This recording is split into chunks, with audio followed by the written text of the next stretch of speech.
Hey, Todd McLeod, Jacksonville Baptist, 4 minutes on Wednesday, October 27th. One of the most pressing questions that many people of Christian faith, many people of many who are pastors and church leaders have been facing this last year and a half is concerning our opportunity or our right or our the availability of us being able to worship together, or as many would say, simply go to church. Go to church.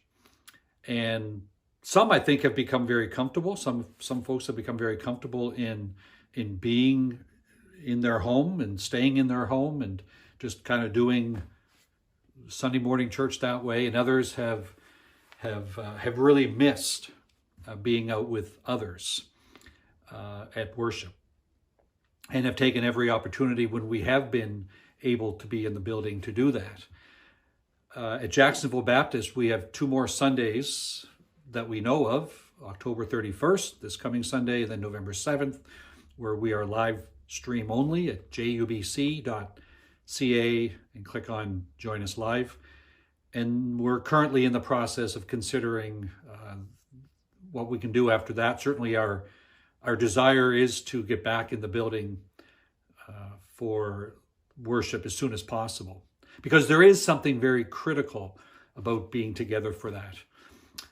But I want to make sure that we don't lose sight of something critically important in this whole discussion.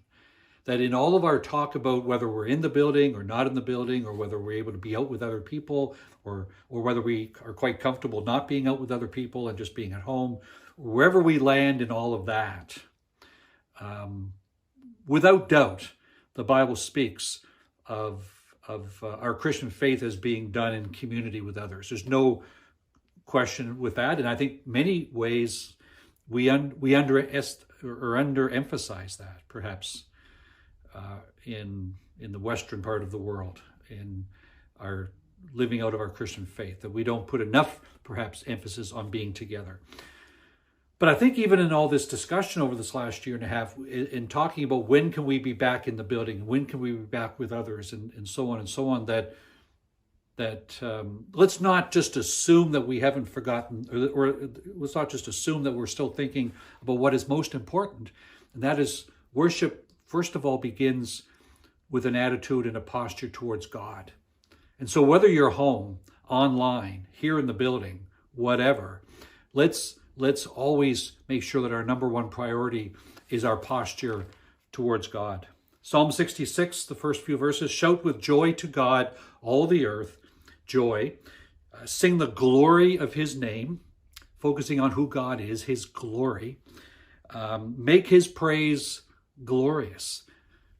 Make sure that we come with a heart ready for God to say that was a glorious time of worship. People really poured out their hearts in worship on that Sunday morning, from home or in the building or wherever. Say to God, how awesome are your deeds. So great is your power that your enemies cringe before you. These great deeds of God that the psalmist speaks about, and this great power of God that the Bible speaks about, which kind of informs our worship. We worship God because of who he is, what he has done, and what he continues to do. Make that personal. How have you experienced God's power? How have you experienced the great deeds of God? Think of those and thank him for those every day. And come prepared to make the praise of God glorious this Sunday, whether you're home or in the building. God bless. Have a great day, and we'll see you tomorrow.